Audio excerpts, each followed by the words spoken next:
we're just gonna keep talking here, and then we'll actually start. It's not that deep. Okay, cool. Oh wow. Mm-hmm. Oh Sure. yes, here we are. So, Boom. share, copy link. Open up my door because it's hot. It's good and hot in this mug today. Yep. So, Fred, I am ready when you are. Do you wanna? Oh, Do you want to? How do you want to do this? Do you want me to take over, or you're gonna ask the questions, or how do you oh. want me to introduce this? So I'll just take over and then I'll just ask you some questions, but it ain't gonna be like nothing scripted or major. No, no, no. This ain't Or scripted. This is just me and you talking okay, for your class. okay, cool beans. So you got it, Fred. We're rolling. All right, all right. Hello, Berkeley College of Music. My name is Fred Tate. I'm from Huntsville, Alabama, and I have the distinguished privilege of interviewing one of the people who have had a major influence on my musical journey, ladies and gentlemen, the Dr. Roberto Burton. How are you, sir? I'm doing great. Now let's clear that up. I'll be doctor soon. Well, Tuesday, I literally start MUSC writing for the thesis, dissertation, ooh. whatever. So soon to be, like really, really soon. You see the robe in the background. I done already bought it. So, Yep, we close. that's all right. I claim it real soon legally. Well, But anyway, your show, Fred. that's right. I'm claiming it with you. So, Roberto Burton. So let's go back to the very, very beginning. Where did you get started with music? I am from Camden, New Jersey. All right. So my influences were many. I got to, see the Philadelphia Orchestra when I was young because I used to have to usher, hop the train, the Batco train or SEPTA train and always hear good music. Always also on the train, in the train stations, you could hear live music because folk will be playing on drums, on anything. So, just walking the street, you're always hearing music. Some of my yeah, you just always heard stuff. Also, quickly, we would also go to the Wanamaker Mall, and you can research this on YouTube later. Oh, word. Inside the Wanamaker Mall is this huge pipe Oh, organ, yep. and the late Virgil Fox used to come to Philadelphia to play it. So I would always, my parents would always go take us shopping, and I would sit and listen to the organ. And then when after listening to it, the ride home, 45 minutes later, I'd come home and play it. And they're like, wait, how'd they do that? Mind you, I'm like 3, 4 years old, bruh. So the influences were real early. That's crazy. So you heard the wall, you went to the organ, heard the organ. So did you start playing piano first, or did you start on another instrument and then verged over, or Piano and organ were my first two instruments that I had access to. okay, okay, so you had access to. Okay, so let's fast forward. So you're in about let's go about a little after high school. So got to Oakwood College at that point. So then I remember you were playing. Were you the musical director for Dynamic Praise, or were you the I was just, okay, truth be told, when I got to Oakwood, I was actually the drummer for Dynamic Praise. I played drums because there was Wayne Buckner, there was David Trofert, there was the late Paul Jason Bodie, and Owen Simons. They had word? keyboard players. They needed somebody playing drums. So I could play a little bit like every other producer, but I was like, Yeah. this is not my thing. But they needed somebody to lock in rehearsal. I Wow. didn't have my sticks and stuff with me because they were still in New Jersey. Because my parents were like, oh, you don't need that stuff now. I'm like, yes, I do. Wow. So I just said, forget it. And I built my own stick bag here in Huntsville. And I've got two now, which my son takes over. Is a whole other story.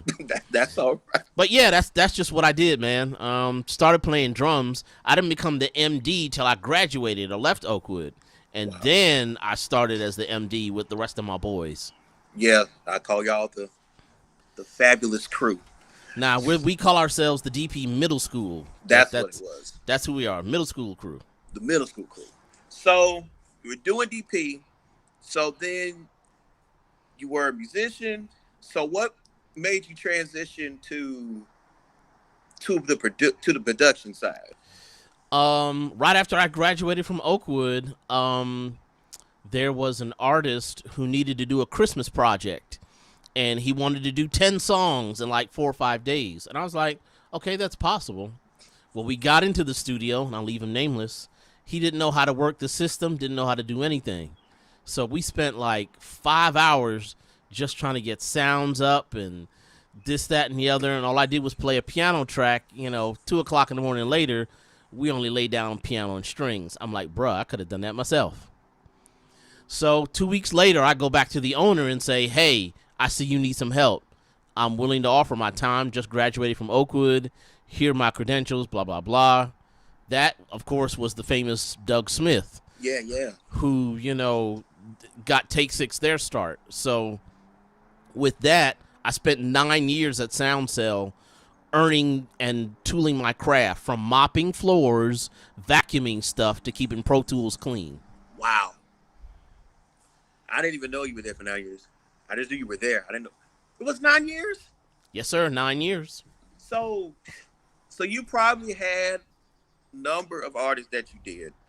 Dude, so the artist list is crazy. I'll mention one. I think it was Wednesday. No, a Tuesday it happened.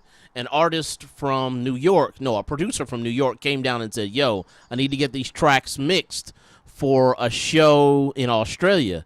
And I was like, cool, normal business, scout them out, see if they legit, they got the budget. And I sent the invoice. Well, they paid.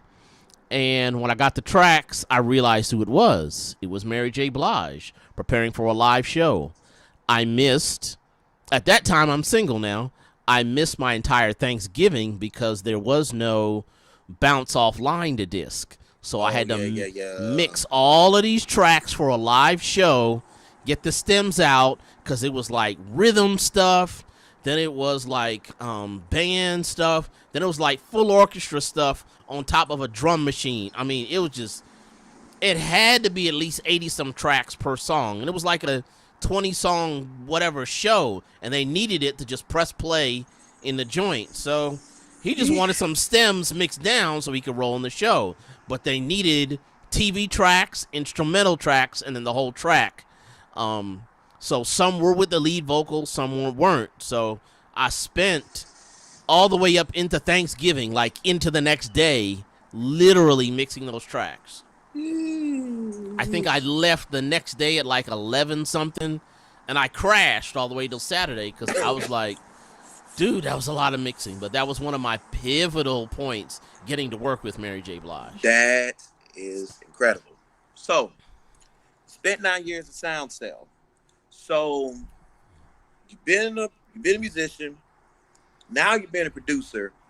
So, as of right now, you have a group in One Accord. Yes. So, now, what made you become an artist?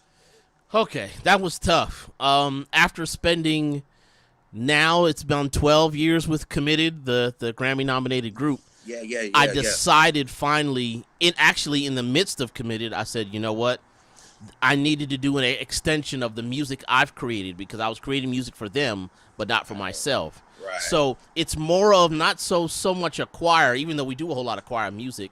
The goal is literally, one, to always create that upper room experience, and then two, to just fill out music from my library. I haven't really gotten started yet, but that's just really the goal, to launch stuff from my library and try to make a difference in the world. Man, that's crazy. And y'all been together now for 9 years. Nice. Yeah, it's been that long. A year before Kendall was born is when I thought of it. Actually, the inception of it. Dr. Eric Thomas came to Madison Mission one Sabbath, and he came and preached, and then he did a book signing. Now, remind you, Eric Thomas was big then, but to me, he's just the usher that helps me move organs, because that's all we used to do back in the day when Madison was, being a nomad. Wayne would say, yo, I need some help. And Eric would get a bunch of the fellas, and they would either be ushers or deacons, But he would always like, yo, Robe, I got you. So me, him, and Lucas would always literally meet at Wayne's house at 6:37 in the morning, put the organ on the truck, and wherever Madison was, he was there. So that's where I remember Eric from. I don't know the Dr. Eric Thomas, the #1 motivational speaker in the world. Nah, I don't know that person. I know the usher that always helped me move that junk. So when he came to town, he told me, Robe, thanks for being an inspiration. I'm like, what are you talking about? Dude, I'm watching you on NBA. We're watching you on NFL, voiceovers, everything. So, yeah, that was the start of it all. That's crazy. So you pretty much do everything now. So you're a producer. Yes. You're an engineer. Yes. You're a musician, an artist, and you're a father and a husband. Jesus be offense. Which is your greatest investment of all. So, man, who are you telling? So you have a wife and 2 children? Yes, 2 kids, okay. Cameron and Kendall. So they sing at all? Kendall loves to sing. She is working on trombone lessons and piano lessons now. Cameron likes to sing and pick up anything that's in the house. Yeah. My drumsticks can be gone missing. He's taken over my wireless mics and says, Daddy, batteries, which means he takes my batteries and literally doesn't use the microphone unless it has batteries in it. Wow. He goes to sleep with it. He goes to school with it. Wait, he even has his own shout rag with him. It goes to school. Yes, it does. It's very real. Oh, that's great. That is too great. So, just out of curiosity, what was a gig that you didn't take that you wish you did? Ooh, I have a lot of them, but I'm going to share this one. Sandra was pregnant with Kendall, and while at New Jerusalem Missionary Baptist Church when I was the minister of music there, I got a call to be the organist on the Sunday's Best joint when Amber Bullock was supposed to go.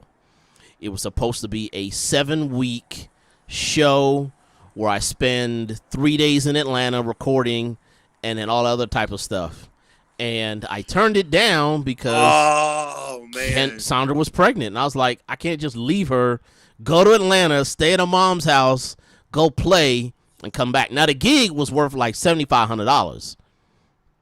It was worth it, money-wise, but...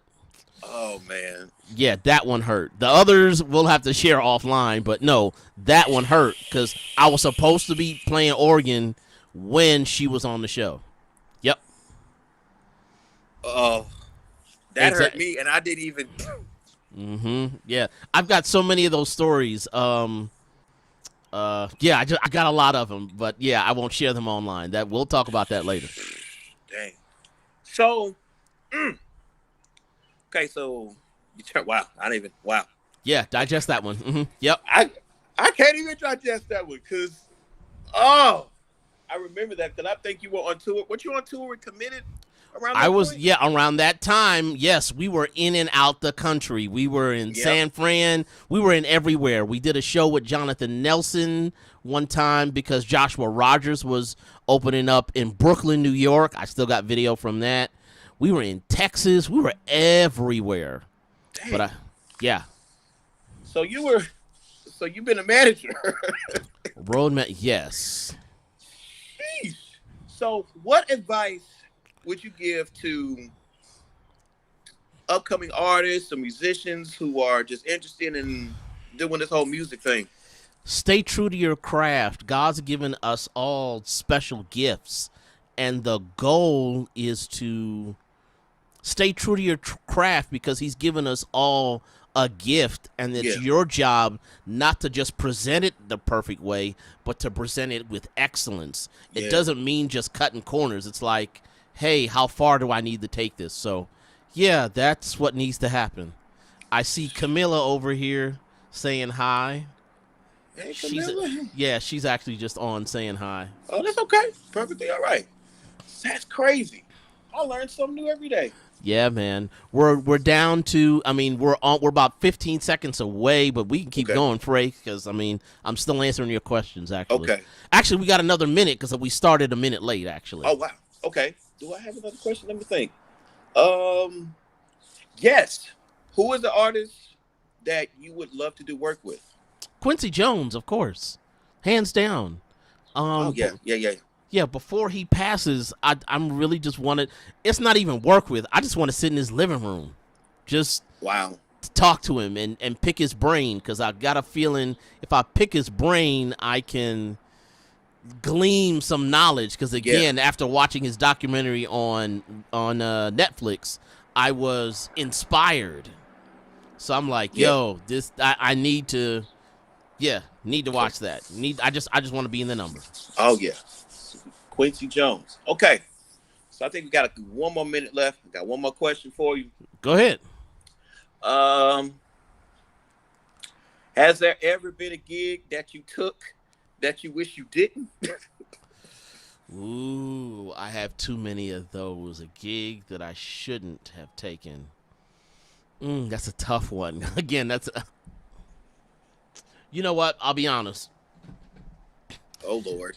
Um, in moving from one church to the other, it was God moving, but in Yeah. 6 months, I realized I didn't need to stay there long. Yeah. I stayed there 4 years because I didn't think anything else was open, but other things were coming open. I Okay. just had to, as a musician, you second guess yourself. You're Yeah, like, yeah. ooh, if I leave, what's going to happen? No, when it's time to go, when the Lord says go, you go. You don't ask questions. You kind of just have to trust him. And every time I've left, he's opened up doors. Oh yeah. Every time. I think I got one more. One more. Go ahead, man. Go ahead, man. We got time.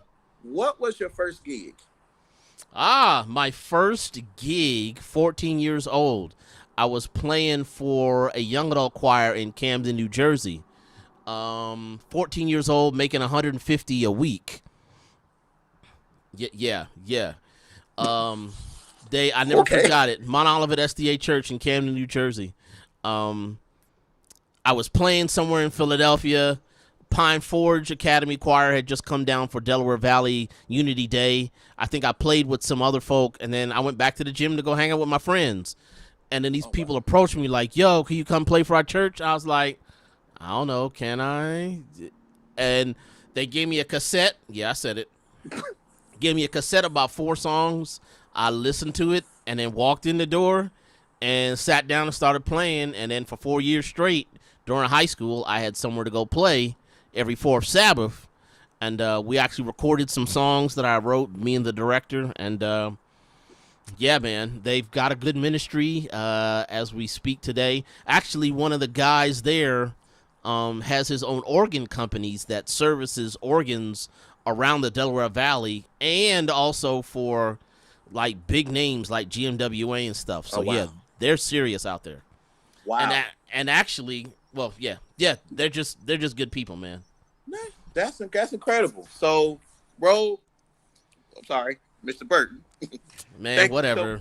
Thank you so much for your time out of your extremely busy schedule. Man, busy's not the word. As we speak, I've got papers to finish writing this week. So, yeah, with the week almost being over. Yeah, and me too. So, Berkeley College of Music, thank you so much for watching, and I will see y'all the next time. Thanks so much. Thank you.